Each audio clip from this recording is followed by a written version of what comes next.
Welcome, everybody, to another episode of the Good Deeds Note Investing Podcast. I am your co-host, Jamie Bateman, flying solo as a host today. Chris had some last-minute obligations. That whole full-time job tends to get in the way sometimes. But fortunately for us, I'm joined today by Tracy Z and Fred Rewey. And I know you guys have multiple businesses, noteinvestor.com and Cashflow Expo, et cetera. And we'll get into all that. So I just want to thank you both for joining me today.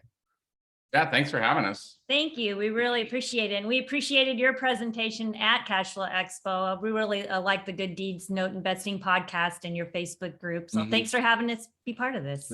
Yeah, absolutely. I know Chris and I have been talking on and off for a year and a half about trying to get you guys on. And we finally made it happen. So I'm excited. And we thought today, like we talked about before we hit record, that we'd focus a little more on small business and working together as a couple versus note investing. And I know we'll obviously hit on notes a good bit as well, but that's kind of the framework for the conversation today. But before we jump into that, if you two could touch on your background a little bit for those listeners who are unfamiliar with you, that would be great. Absolutely. You want to kick it off? Go ahead. All right. Well, I started in notes in 1988. I went to work for a large institutional investor. I had a background in real estate closings, and they bought real estate notes, seller finance notes. And my mind was open to this whole other arena. And so I worked for them for 10 years, moved into underwriting and vice president role. And after doing that for them, great education for 10 years in the note investing space. That was in 88 to 97. I met this guy next to me.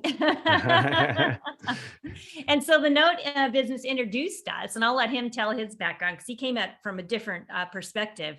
And then in 1997, we got married. We started our own company. We left that institutional investor because we wanted to build our own business. And so since 1997 till now, we have been buying and selling mostly seller finance notes. We kind of like the performing first lien space, but we do have some experience in non-performing as well. And we, along the way, have taught other people. We've developed some online expos, but I'll leave the rest of that for Fred to provide input on. I was actually just in the late. She's actually about 5 years ahead of me in this industry. Not in chronological age, just not age. So actually, it was early. It was early 90s. I was actually taking some courses at a nearby college on real estate. I was actually going to some night school, I guess it is, although it was community college, and I was actually just trying to take some night classes on real estate because I was trying to figure out how to buy property. And during that time, there was one week, the instructor, who has since passed away, but was a good friend, was a gentleman by the name of John Richards. And he was kind of one of the original ones that really kind of, made it very public to a lot of people. And one week he taught me the calculator, and I thought it was the coolest thing ever. I'm like, I always say I hate math, but I love money. And it all clicked for me. So then he taught me the note industry in about a week. And then one thing led to another, and I kind of, followed him around a little bit, and he taught me a lot about it. And then I ended up in Washington where I met Tracy. But I started, my business at a 500 square foot apartment buying notes and just declared myself in business. I went out and got a computer, which at the time cost me like $5,000 or something stupid. And I had a fax machine that had the thermal paper on it so that the roll would fall off the back. And then I learned you couldn't have the thermal paper fax next to the stove because it was a small apartment, and that just turned the whole row black. So, but we met. And so we left in 97, as Tracy said. She was a full VP. I was assistant VP of the company, and we loved it. It was a 6-figure corporate job for both of us, golden handcuffs with bonuses and everything else. But we couldn't really buy notes for ourselves because it was a conflict of interest of working for a company that did. So we actually walked from all of it, and then, built that business on the note buying. 2008 hit, and we all kind of reinvented ourselves a little bit as far as that was going. And then we started trying to move into buy notes and also give back. So we actually started kind of, creating trainings and stuff like that for people to, be able to, learn our way. And we built our business since then with the goal in mind of being able to travel. So we don't regret leaving the corporate environment. We've gone to other countries for 6 months at a time. And as long as we have internet access, we still have a business. So that was really, really important. No, so go ahead, Tracy. No, go ahead, Jamie. There's so much I can personally relate to that you're talking about. You've definitely been in the note space much longer, but I mean, just, I actually, got out of college, did some coaching, wasn't sure what I was doing, and to be honest, and then worked for a title company for a couple of years and did closings, did refis, learned right away how little I knew about real estate and notes or any, mortgages, title insurance, anything like that. And it's just so much that you don't know, that you're not taught in school. And then I also have worked with my wife with different businesses over the years, and then recently quit my job, but I think mine was a little more gradual. But yeah, so many rabbit holes we could go down. Sure. Curious, what was the mindset like when you did leave your golden handcuffs, like you referred to them? Well, I had started as a brokering notes before I joined the investor side, so I had a pretty good knowledge of that. But our job at the institution was to work with brokers and to offer them incentives to get more business. So we would have anywhere from 12 million to up to 20 million on a big month. So we were dealing with the best of the best out there. So we knew how they all operated their businesses. I had done it for my kitchen table, not to their scale. I had worked with one of the biggest ones in the industry at one point. So we felt pretty comfortable, going in and doing that. We tried to do it in stages. So Tracy left first. And then I was going to be a little bit farther behind, but then at some point it just got to be a little bit awkward for everybody, not us, but it got awkward for other people. So then I finally left. But we knew pretty much what to do. I mean, most people, what we tell people now is, look, don't quit your job until you're able to do it, and I think the big thing in the beginning and to your, a little bit of the small business thing is that people have a tendency to spend money on things that I just say, hey, look, buy that later out of profits. You don't have to do that right now. And people get obsessed on the oddest things. What I love about this industry, particularly from hey, you want to go into it, we're not forging new ground here. I mean, this has been done for decades and decades. Yeah. So, I mean, people that go, I got to figure out how to do this. Look, someone's already done it. The marketing's already been done. Could you come up with a better letter or postcard? Yeah. Could you come up with a better networking or website? Sure. But the whole process of what we're doing is nothing new. So that's a good thing. Yeah. So I totally come agree. at it. Yeah, I come at it a little different. I am very security minded, and that probably comes from a background of not having Fred's a lot. nodding. Yeah. He knows. So it was harder for me.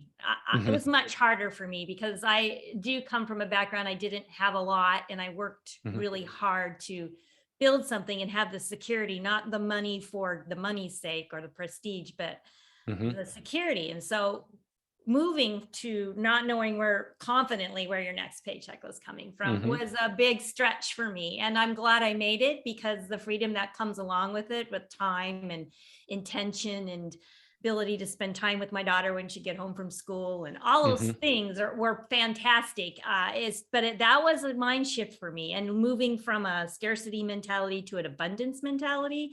So that's another thing we can unpack, but that all was a little bit harder for me probably than for Fred. Yeah. No, that makes a lot of sense. I totally agree with people. I don't recommend you just, generally speaking, of course, everyone's situation is different, right? There's all the caveats, but I don't recommend people just quit their day job without a plan or without some kind of, you had experience, hands-on experience with, like you said, really successful and people, you knew what you were doing. So you had confidence, but it's still we saved up some money, right? We'd saved and you saved up some money, right? Absolutely. I think you don't want to do something. People are motivated by stress in different ways. And some people, when there's that stress to go out and succeed, they will. I think most people are not. I think sometimes you actually, and it's not an assessment of someone's, personal beliefs or values or anything like that. It's just that you can't sometimes always make the right decisions when you've got the pressure of, I got to pay my mortgage, or I got a kid, whatever. So you got to create that buffer, whatever it is for you. We were I guess, relatively younger. So we had a chance to do it. Plus we were, we probably could have, if it didn't work, there were numerous other note buying companies that we could have walked in the door and they would have been happy with us. So it wasn't like we didn't have a backup plan and we had saved up money, but we left during the prime buying of all of it. So it worked, it had the relationship, so it worked out well. But it worked out, because fast forward to 2022, and we still have longevity in the business. So Yeah. it's a great business. Yeah. So if you would speak to what your business looks like today, I know you have multiple, branches of it. What does your week look like? What do you spend your time on business wise? So we do still buy and sell real estate notes. We do not longer use credit lines. We were big on credit lines and building portfolios for a while. Now we put most of the ones we buy into a self-directed retirement account, and we'll still refer some to other investors. So a portion of our time is looking at notes, marketing for notes. We also do online expos. I'll let Fred talk a little bit about those. Cashflow Expo and Wise Women Investors Expo just are an opportunity to share more knowledge with people about cash flow and investing and alternative investing. And then we also do coaching for members, like I know you do as well. So we set aside a certain amount of time to do one-on-one calls and also group coaching calls. And we're second set of eyes. We can't give financial or legal advice, but we can give you a second set of eyes on a deal with, like, this might be a good investor, or here's what I'd look out for if I was going to hold that note myself and invest my own money. So that's what our day looks like for the most part. We also, our daughter has joined us, which is really cool. And she handles a lot of the social media, website design, that sort of thing that our company does for people in the note business as well. But that's more her day. Does she have a self-directed IRA? She does. She does have an IRA. She likes the stocks right now, but she's saving up to get enough to buy notes. So I have a 14-year-old daughter, so that's why I was asking. Yeah, it's good. Well, a funny story. We'll decide to that later. Well, I was about family in the business, but we'll circle up on that later. You go ahead about the expos in your day. Oh, yeah. I mean, there was a shift in our business that was interesting, and I think everybody talks about this whole giving back thing. And I got to tell you, 90% of the people that I hear talk about that, I'm just like, yeah, whatever. It's your shtick. I mean, it's just like, I got it. Sure. But it really was, look, I thought I really owed, look, I was working in a restaurant like 60 hours a week. I mean, so what I learned on the note industry and what that gave me going forward and the flexibility, I love the industry because to me, I don't know another financial aspect where everybody kind of wins. The note seller doesn't have to sell their note. So they get to liquidate a note and get cash. The broker, if there's a broker or referral source in there, they get a fee for it. And the investor gets to take money that's sitting in the bank earning nothing and get a better return on it. So I don't know another industry that's that good. We did not for years have any kind of training or anything like that, just because we weren't. We just didn't. We didn't do it. It takes time. It takes a lot of time. I will say that, like, our membership and stuff takes a lot of time. We don't. It's not a free for all. We only open up the doors twice a year. We limit it because we don't outsource it, like it's us. We don't have a help desk. We don't hire people. But anyway, so flashing forward, we're always coming up with too many ideas. So the idea hit me a couple years ago on a couple things. One was the best of notes, which you guys were actually nominated on the podcast, which was awesome. And they won for best Facebook group. Best Facebook group. Thank you. Which came from the idea of 2.5 years ago. I was in Coeur d'Alene, Idaho, and they were doing the best of in the newspaper. And I just saw the headline, "Who has the best cheeseburger?" And I'm like, well, I want to know who has the best cheeseburger. And then I realized, I'm like, how has nobody done this in the note world, the best of the best? So we did it, and it's been great. I mean, it's a lot of people sharing that and showing it, and it's been that's been fun. That's been cool to track. Yep. And the other thing I wanted to do, which was I saw somebody about 4.5 years ago now do what ended up being Cashflow Expo for me. But he did one on Airbnb in England, and he had all these different speakers talking about how they do their Airbnbs, and there was no cost to attend. They could buy tickets if they wanted that gave them lifetime access to the recordings. And I thought that was a really neat model. And I thought, could we find other speakers in our industry that were willing to give their time and do this event and make it completely free for everybody? Now, we broadened it a little bit. It wasn't just notes. A lot of it's real estate, and there's somebody on crypto and some factoring and things like that. So we got, you guys included some really great speakers. And the only rules we had on that were I didn't want it to be a pitch fest. I didn't want Right. people, hey, here's, for $10,000, join us type thing. It had to be solid information. And obviously people could put forth information on how to get a hold of you later and things like that. And that really blew up. I mean, just from the first year, I had no idea if it would even work. And then, so we just finished our fourth one. And we had over 3,000 registered attendees. There's over 6,000 just, in the database as far as that, but great attendance, great That's speakers, fantastic. great lineup. It's 3 days long. How was it for you? Yeah, I mean, I appreciate you guys inviting me to be a part of it. It was good. It was great. I've got a chance to watch a lot of the other presentations as well, and I know last year it was really good as well. So I know the last 2 years I've watched a lot of the content, and it's been really good. I mean, I think you were, not that anybody saw the pandemic coming, but you timed it pretty well from that perspective. Yeah. We were online before it was cool. Yeah, exactly. Or required. Yeah. But I mean, people wonder like how you pull that off, because yes, there is a small fee if you want to keep the content, right, or the access to it. But I mean, it's literally like you touched on adding value. That's all it is. I mean, yeah. Of course, there's some bit of marketing and exposure that happens for the content creators, if you will. Sure. But I think people expect that. I mean, so yeah, I think it's been a phenomenal success. I don't know what it looks like behind the scenes, but I think it's been really good. And I like the fact that, you don't, like you touched on, it's not just notes. I mean, notes are awesome. And I mean, that's 90% of my own, professional focus, if you will, but there's more to there are other cash flow and other asset classes. And so I'm curious about that. Is the goal to expand that going forward? Actually, it's always been the goal to be more diverse. That was always the goal. It was just challenging in the beginning to find and vet speakers. And now we have a pool, because the other event we do is Wise Women Investors, it's a mirror of Expo. It's the same idea. It's just less days, but that's only women speakers, which gave us an opportunity to focus on women speakers, which was Tracy's thing. And that really came about partially, and I'll let you talk about it. But, we would go to these, predominantly note conventions or other conventions, and it was just like all men.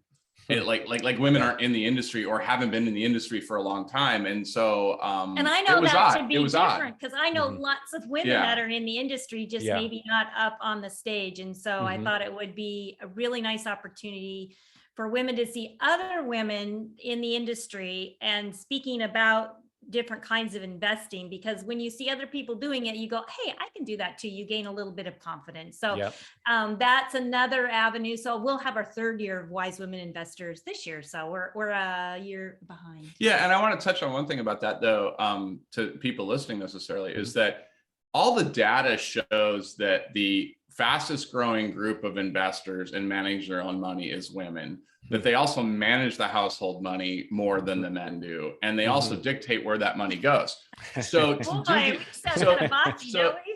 to do these events and make it just an old boys network of thing like that, I think is a missed opportunity. So to your point back on Cashflow Expo is, we're constantly trying, and I felt good about the mix this year. Is it heavier real estate? Absolutely. But right now real estate is hot, so it's kind of hard to avoid that. But we, like I said, we got crypto and factoring and a bunch of other things in there as well. Yeah, that's cool. I know Chris and I we recently reviewed our top 5 episodes from, last year as far as the podcast goes. And I think 4 out of the 5 had women on it. Just so, that's, I don't know what, I know, I'm glad that the public, it seems to be the support for that. And I think that's really cool for both of your events there.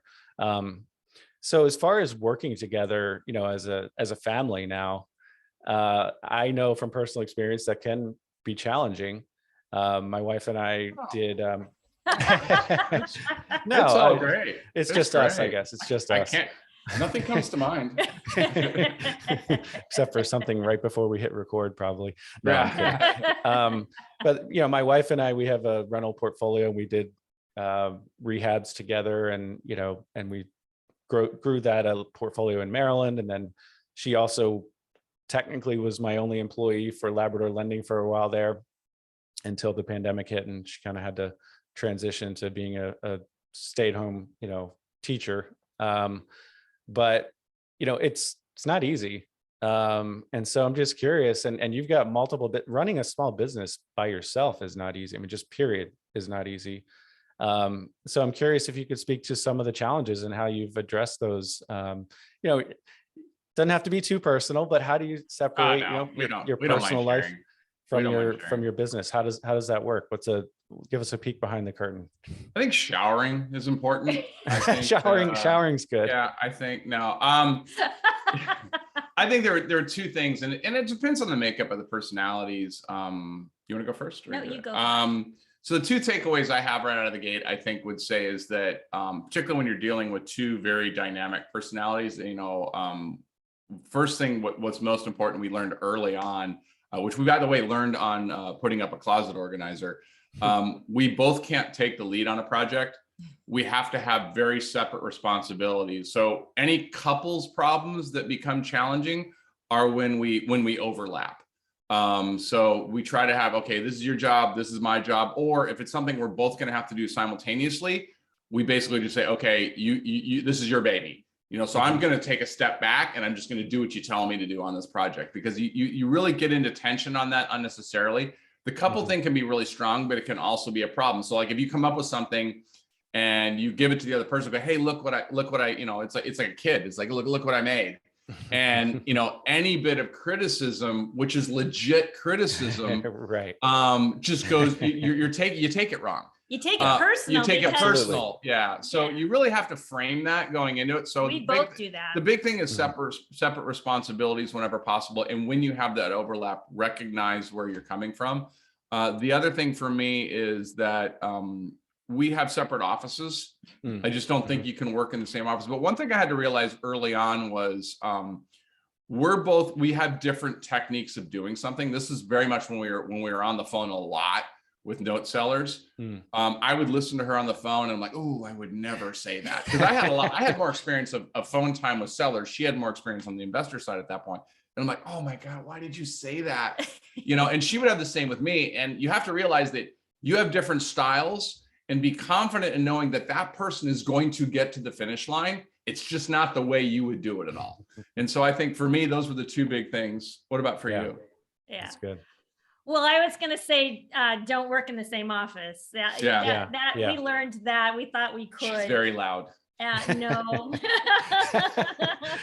All right. We don't want to start a fight on the episode.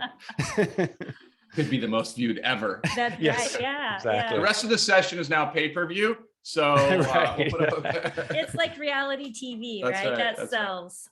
No, it's just that whole dynamic in general comes with so many challenges, and it's very nuanced. It's very specific to, like you said, the personalities and what type of business you're running and that kind of thing. I know for us, I'm generally the one kind of pushing things forward, and the thing is with me, my wife, there's no actual deadline. Like if she'll kind of ignore what I say, and I get it, right? But if it were someone else who she's not related to, then she's maybe a little more quick to get things done. But absolutely, we had the same kind of struggles where it's like that's not how I would do it, but well, that's probably a good thing. I mean, there's not only one way to skin the cat. And that's one thing I love about notes and real estate. And there's not just one way to do things. So you have to take off the personal aspect of it. You really have to put aside personal feelings on that and realize you have to be in work mode. It's the same thing at the end of the day. I mean, we have a stupid amount of output. Like I look at what we do and it's just stupid. So, you have to get to the end of the day and go, okay, look, we're done talking about work.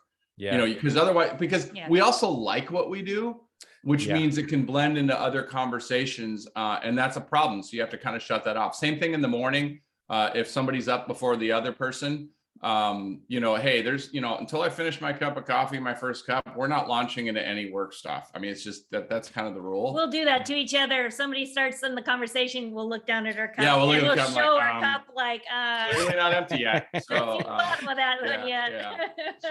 I think you have to set your own. I mean, this did not happen immediately, so Yeah. oh God, no. it took time to develop. And Like yesterday, after 30 years of, Right. I think you just have to have your permission. You just have to say when you're not in the heat of the moment, I need this, and what can I say that it doesn't escalate something like the bottom of the cup of the coffee, or it's after 5, or just something that you can say, my brain is full. That's a Far Side cartoon that we often make joke of. It's like, my brain is full. So for me also, I've incorporated language like from The One Thing, which is a great book I really like. That is a great book. Yeah, and so I can say, like, look, this is not my one thing right now, because I'm also a little bit of a pleaser. So I want to do everything for everybody. I want to make their life easier. And so I have to honor what I can realistically get done, and just, we have to agree together what are the most important things, and that if it's not on that list, it's okay to say no and set it aside in a kind and gentle way. I think also the expectation. So we used to do this when we had the corporate environment. I don't know if we inherently do it now that we're not part of that, but we would go into each other's office in the corporate environment and go, look, I'm not looking for you to do anything. I just want to vent, because there's that, especially as a couple, you want to fix it. Yeah. And to the other person, if they're not wanting you to fix it, that's really frustrating. So you try to set up that parameter of, look, hey man, I don't want you to do anything. I'm just, it's just like, it's a data dump. It's just like, I'm just, venting about something, not looking for you to do something. So you have these different hats. I'm like, okay, am I the couple hat? Am I the business partner hat? Right. Am I the underwriter? No, that's really good. And my wife and I actually just the other day said, it's the same kind. I want to fix everything, and generally I want someone to help me fix it if there's a problem. So, my wife and I want different things when we're venting typically. So, but we just started instituting something where I said, look, I'm just going to listen for 10 minutes. The only thing I can interject is repeating back to you what you're saying, which is way more challenging than it sounds like for me. Right. But no, that's really good. And speaking of the multiple hats, just, I think even without the couple dynamic, that can be challenging with the work from home, thing going on much more now because of the pandemic. And then if you do have multiple businesses, like Chris and I have BiFi loan servicing now. And so there are times where it's like, hey, Shante, I'm wearing my lender hat now. Shante, I'm wearing my owner hat now. So I just think, given the nature of the world we live in now, that's even more important to define kind of what role you're currently playing, because the boundaries aren't quite as clear as they were when it was, one person works a 9 to 5 and then they come home. But it sounds like, like you said, it's a work in progress. You're never there, right? But you guys have obviously done a good job of navigating those challenges. We still like each other, so that's good, right? I think I didn't hear Fred say. Yeah, he just laughed. Did you notice he just laughed? Kind of maniacally. I'm kidding. Ow. What were you going to say, Fred? I was going to say, your point on the hats.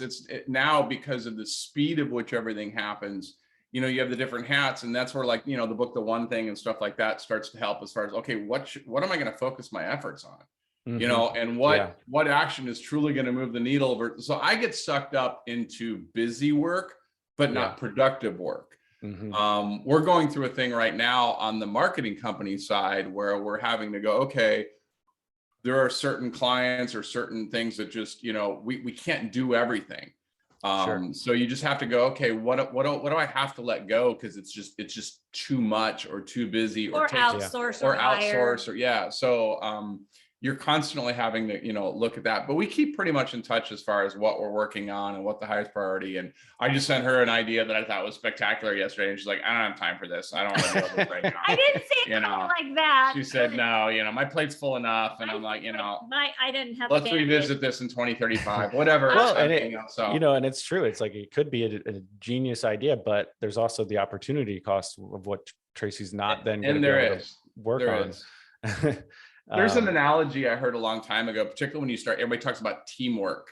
and helping the other person and teamwork. And the analogy I heard a long time ago, and I actually don't know who to credit it to, but they equated to being, teamwork. Most people think of, hey, I'm going to come over and help you. And the analogy they used was like baseball. And if I'm on first base, you're on second base. The very most important part of the teamwork is for me to cover my base before I ever help you. And a lot of us on teamwork, we think teamwork, I'm jumping up and helping you, but then I've left my entire side position in this case, unattended. Yeah. So some of it, it's like learning to say no on certain things. But the whole teamwork thing is you got to hold down your side is probably more important than jumping over and helping the other person. Because you know what? They've already got something to worry about. They don't need to worry about your crap too. Yeah. Yeah, that's really good. I like that. Excuse me, just 1 second. I'm going to fix the lights. Go ahead. Okay. No worries. Fixing a light? What's wrong with the light? So you mentioned your marketing company. Yes. Is that so? Do you all? And you mentioned your daughter. Do all three of you work with the marketing company? We do. Okay. So the marketing company came about in 2004. When did the marketing company? Sounds about right. Yeah, somewhere in there. I'd have to go back and look. But basically, it came out of necessity. We were outsourcing a lot of note-related stuff, websites and email campaigns and things like that. And we just decided, it's expensive. Let's learn it. I've always loved marketing, that side of it. So we just said, let's just take it over ourselves. So then that kind of turned into its own entity. I love email marketing and funnels, and we've got really big clients that we do that for, social media, things like that. So we were able to turn some of it into the note business, but a lot of it's outside the note business. Yeah. So our daughter, when she saw us all working, and she's like, I'm never going to be in that business. And so she went to school. She got 2 degrees. She was really into the outdoors. So she did a lot of whitewater rafting, guiding, and all these different things. And then, she started to realize that those industries don't pay as well, right? And so she would still like freedom, but also, and so then she got interested in her business. So I'm super happy she worked for marketing companies in the outdoor industry and other things, and super happy she had all that experience. And then now she works with us, and now she's getting very interested in the investing side of the notes. So I'm like, and this is nothing we've ever pushed on her. It's all, it has to be something they want to do. So we're pretty excited, pretty giddy that she gets to work with us. And it's the same thing working with your kid. You've got to realize what hat you're wearing in that moment. And they have their own things of, are you talking as a parent or are you talking as a boss? And so that would be an interesting conversation to have from her perspective as well.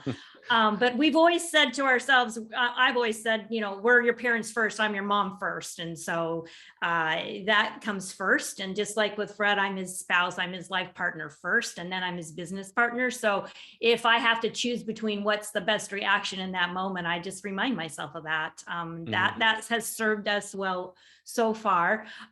So yeah, I don't recommend it for everyone, but for us, it's worked out. We all, like I said before, we like each other, we love each other. And so it's fun to get to work with people. The good side of working with people that you're related to, they got your back. You don't have to worry about that. Yeah, that's true. Yeah. I'm curious, this is in the weeds a little bit, but what do you do for health insurance? It's something I don't hear people talk about enough, people who are self-employed. We have the high deductible plans, and we use an HSA. So we've set that up for everybody. We've tried to look at trying to get a corporate plan. It hasn't worked for us. Too expensive. I mean, we do the high deductible plans with an HSA, and HSAs can be self-directed, and then you can put those into notes if you want, or into the stock market. So there's some opportunities there as well. The health savings account, and all the self-directed IRA companies offer them, like Quest and NewView and Kama and all Equity Trust. I feel like the self-directed thing has grown some, as far as exposure or the knowledge base, I guess, if you will, in the last 5 or 10 years, maybe just because I'm more aware of it now, but I feel like it's still very much unknown. So you all participate in that personally, as far as self-directed accounts? Yeah, I think it's not only unknown. When you talk to Quest, you talk to, so there's the people that don't even know about it. Right. Then there's the people that know about it. Then there's the people that know about it and actually put money into the account. Right. And still have, like, I can't remember what they said their money sitting there is uninvested, but it was a huge number of just money sitting there that people don't take any action with. I think there was, because we had was it the Quest guy on, and it was a massive amount of money. Yeah, it's something stupid. Yeah. I want to say like 400 million or something. I don't know. We got to look it up. We'll look it up and add it to the show notes, right? It was a big number, whatever. It was a shocking number. No, but it's a fantastic way to go for note investors in particular, because there are no real inherent tax benefits to notes. I mean, like every asset class has pros and cons, right? And you know, you've highlighted some of the pros of note investing. One is you can travel. I mean, you really can be a note investor from anywhere. That's something the gurus talk about that I think is accurate. That would be accurate, but as far as taxes go, I mean, it's ordinary income, typically speaking, if you're, you know, buying and selling and collecting that interest. But why not just use a self-directed account and kind of solve that problem? So, yeah, I mean, that's something that's, I think the word needs to continue to get out there. But I love it. Just, you guys are just, you know, you just strike me as people who are really trying to add value, and you do what you say you're going to do, and you're just genuine and authentic. And I think that goes a long way in today's world, especially. So it's fantastic. Yeah, we appreciate that. I mean, we try to be just no nonsense. Like even like our trainings and stuff like that, like I'm not gonna sell anybody in our training. Either it's right for you or it's not, you know. I mean, so it's the way, I just think it's the way you do business. I think if that was the only thing somebody said about me in my whole life, and I went to my grave, that would make me feel good. So thank you. There you go. Yeah, so thank you. That's important to us. Yeah. Just play back this, you know, that snippet. That's right. That's right. No, I mean, I like to think of myself in the same way. So that wasn't, you know, that was a genuine comment on my part. But anyway, what you mentioned, the one thing, kind of are there any other books that you kind of refer back to, or that you really liked over the years? I like Atomic Habits, also by James Clear. He's great. You like that one too? Yeah, and I like his weekly. It's a real short newsletter he puts out as well. It's great newsletter, and I also go ahead. The other one. Yeah. No, I was going to say the Who Not How. Yeah. Which kind of, he was on your last year. He was last year. Yeah. That was, you know, and look, anytime you can do the subject of who to hire and not how to do it, and actually have that guy write your book for you. I mean, man, that's just like, if that's not a genius illustration of it, I don't know what is. But the idea of, is it better just to have somebody else do it? That's a challenge, and we didn't really touch on that, but that's a challenge on being a small business that we run into, and I think anybody driven runs into, is the ability to outsource things. Because look, no one's ever going to do it as good as you. No one's ever going to make it as fast or as pretty or whatever. And you just have to realize, so we went through a phase it started about 6 or 7 years ago, when we were, particularly on the marketing company side, so I would say to my mind, and Tracy had to learn this quite a bit also, was is it good enough? Because you'll never have it 100%. But so even when I write an email out to the group and I'm like, I don't know, it's like, is this going to stop the action from happening? Is this going to stop them from going and checking out Cashflow Expo? Is this going to stop them from wanting to learn more about notes? You know, and if it's not, then move on. So the Who Not How really kind of opened up my eyes to, you know, to get to next level stuff, is you have to outsource more stuff. You have to. Yeah. You can't do it all. We already do too much. Yeah. I like all three of those books. Yeah. The Who Not How that's really good. I think it was because of your Cashflow Expo is why I bought that book. And you're right. It's like the absolute, like, almost mic drop example of how to do it. Couldn't be any better, really. Yeah. Only if he had someone come do his presentation at Cashflow Expo would have been. Yeah, I'll present, and then some other guy shows up. I'm like, yeah, I'm here to present. Okay, yes, I am. No, that's the outsourcing topic is interesting too, because that's actually, we're going to be down at IMN and then, or DME and then IMN, but you guys are in Florida as well, right? Yeah, I'll be there. Fred has some other. I'll be at the second one. Okay. Oh yeah, you will be at IMN. Yeah, I'm flying back in time to go to that. That's right. And one of the panels, I got to double check, to be honest, but one of the panels I'm on is about when is about outsourcing. And it's, I don't think it's a clear-cut answer as far as you grow, you should outsource, or as you grow, you should bring things in-house. I mean, it's tough. I mean, every small business owner, I think, needs to figure that out for themselves. And it depends what task we're talking about, obviously. Chris is really good at outsourcing and systematizing and bringing someone in for a project, and then that's it, not hiring, in-house. Whereas I tend to favor more trying to train someone long-term and bring them on and build a team kind of thing. We just work very differently. So, but both can be successful ways of approaching it. So again, back to what I love about small business and real estate and notes is just, you got to figure out what works for you. There are principles and tenets that we're, talking about that work kind of across the board, but your small business is probably going to look very different than mine. And that's okay. So I love it. I think go ahead. No, go ahead. I was going to say the one foundation thing, I think, when you start talking about outsourcing or not, that I think everybody shares is you look at time first, not money.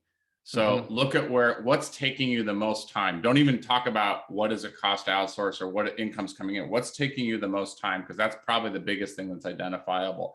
The other thing that I think versus in-house versus not that you're talking about is that we want in-house. It all sounds good, but we find that in our business, particularly with multiple businesses, we have so many different skill sets that we need someone to do. It's like, I don't know who that person is. That person's just not going to walk through my door that can, do this and this and this and this. And can I train them? Like when she says, hey, we need to outsource this, or we need to hire somebody for this, it's like, I don't even know where to start to tell them what to do. Like, I can't even make that list. Like, I'm busy doing it right now. And I know that's not right.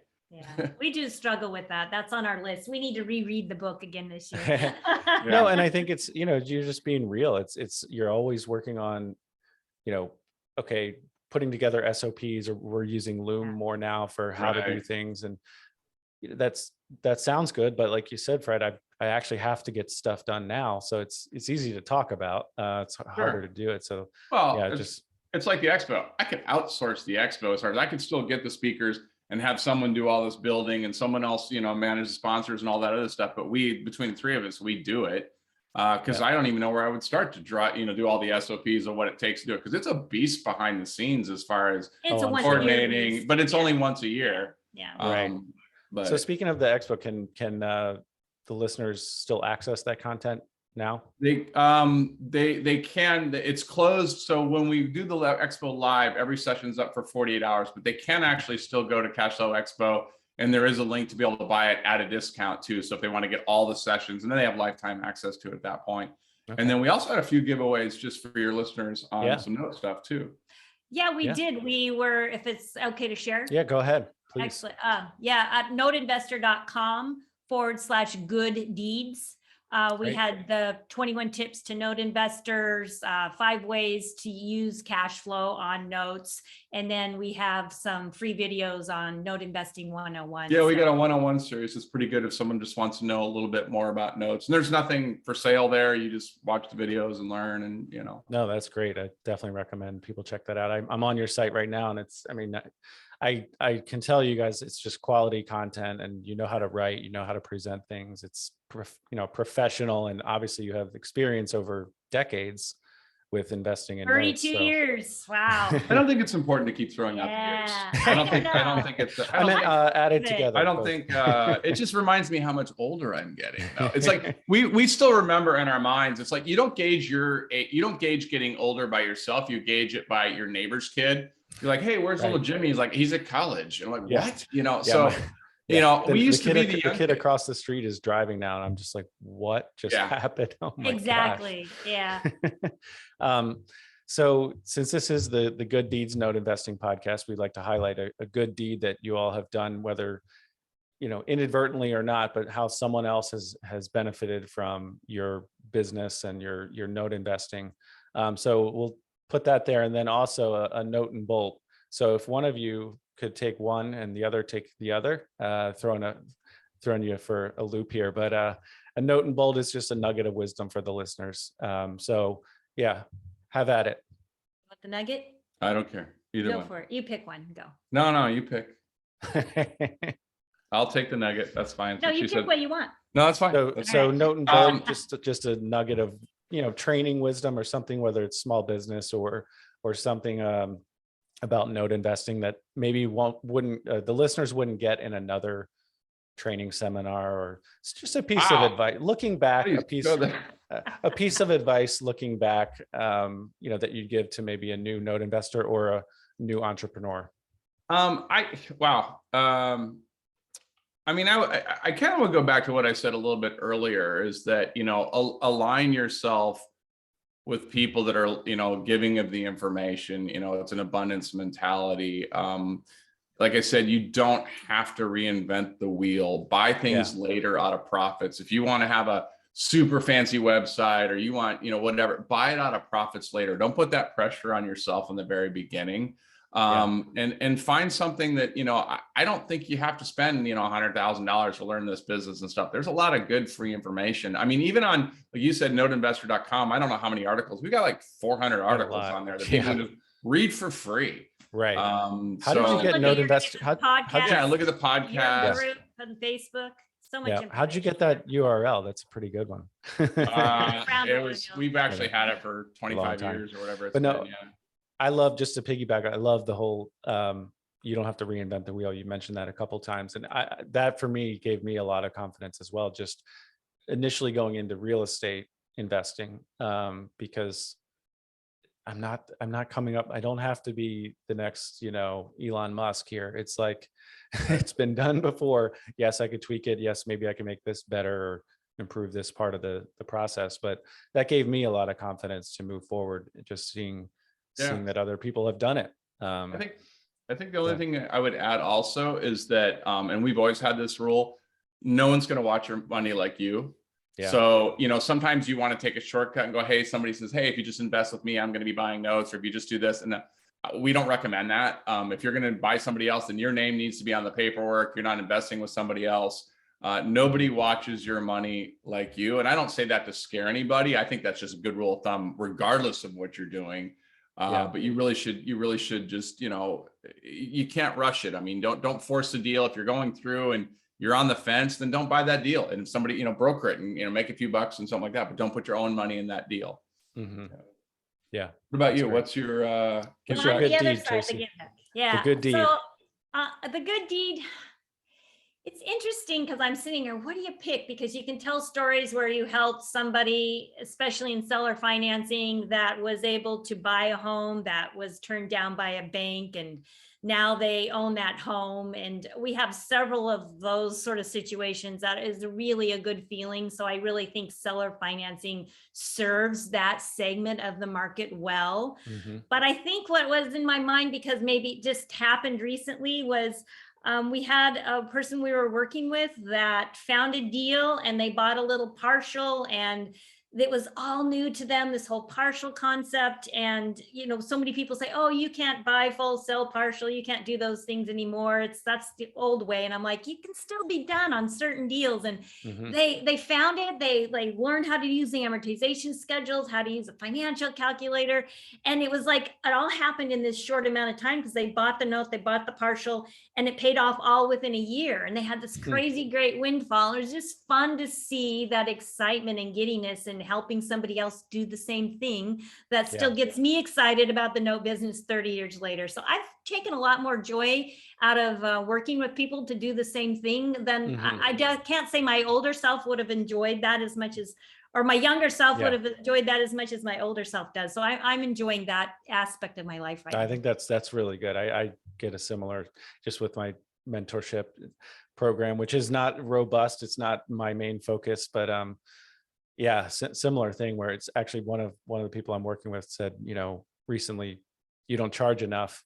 And the thing is, I do enjoy it. I really do. And I'm not saying I have all the answers either, or I've, conquered the world or anything, but I love helping somebody who maybe I'm a little bit further down the path then, and seeing those light bulb moments kind of, or like you said, Tracy, as far as like everything kind of comes together at one time, and just that success of, for someone else, I think is really cool. So that's really good. We've not only given them, what's interesting is that, particularly when you talk about people for their first deals, it's like the light bulb moment. I used to talk about that when I used to teach financial calculator, and then people, you're like, oh my gosh, I understand it. But it's not only the gift of that one deal that you've helped them do. It's like, you can see the level of empowerment that they now have going, I can do this again.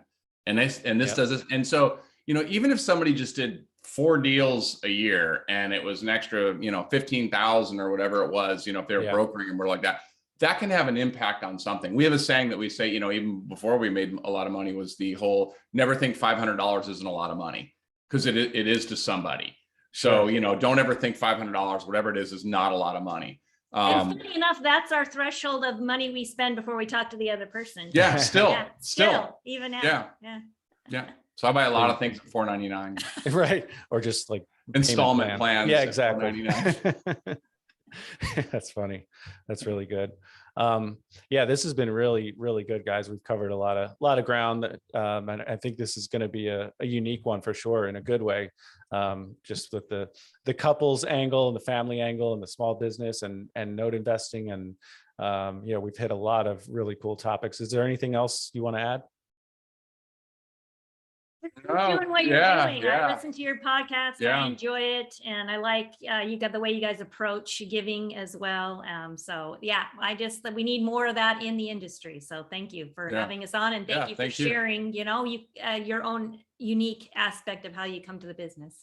Yeah, appreciate that. Chris and I try to keep it real on the show, and there's ups and downs like we've touched on. There's good, bad, and ugly, and there's definitely, we wouldn't be in notes still if it wasn't a great investment strategy and a great way to go about investing in real estate. But it's not all as glamorous, rainbows and butterflies as some people like to present it. Cotton candy and kitten whiskers. Exactly. That's a good one. I have to take note of that one. That's our friend. Our friend says that. Okay. Yeah, this has been great, guys. I really appreciate it. Fred and Tracy, thanks so much for coming on. I know you guys are very busy. Absolutely. And I definitely recommend the listeners go check out Cashflow Expo, noteinvestor.com. Any other plugs you want to mention? No, that's good. That's plenty. Okay. Perfect. Thanks a lot, guys. I appreciate it. And to the listeners out there, please go out and do some good deeds. Take care, everyone.